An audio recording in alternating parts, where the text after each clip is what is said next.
wasiirka caafimaadka Soomaaliland Salebaan Ciise Axmed Xagle Toosiye ayaa galabta dalka dib ugu soo laabtay kadib markii uu safar kooban oo hore ugu raacay xubno ka tirsan golaha wasiirada Soomaaliland oo hore ugu maqnaa magaalada Nairobi ee xarunta dalka Kenya. Safar koobani wasiirka ayaa markii soo gaaray garoonka diyaaradaha ee Eagle International Airport iyo halkaas ugu warbixiyay qaar kamid ah warbaahinta ujeedada safarkiisa.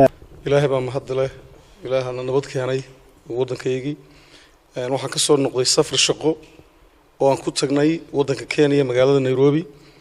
aniga iyo laba wasiir iyo gudoomiyaha maxkamadda sare iyo agaasimayaal waaxidka qorsheynta ee wasaaradda qorsheynta iyo agaasimaha xiriirka caalamiga ah wasaaradda arrimaha dibadda waxaan la kulanay hay'ado badan iyo safaarado badan oo aanu kala hadalay arrimo fara badan oo kala gedisan shaqada intii aanu wixii aanu socono dhan way noo soo qabsoomeen. labada wasiir iyo gudoomiyaha maxkamadda sare waxa uu hareen hawl gaar ah oo shaqo ah oo u harsanayd iyaga waxaan filayaa inay yimaadaan haddii la ka dhigo Arbacada.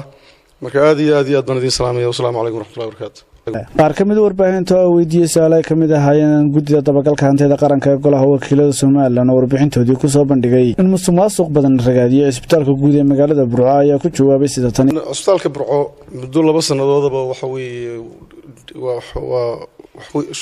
shaqo gaabani way ka jirtay. sababtuna waxay ahayd isbitaalka waxa hayn jiray oo joogay hay'ad la yiraahdo MSF oo ka baxday 2013 intii ka dambeysay xukuumad ahaan isbitaalka anaga kabaynay waxay awoodayda aan waa qabanaynay meel wacan hadda uu marayaa.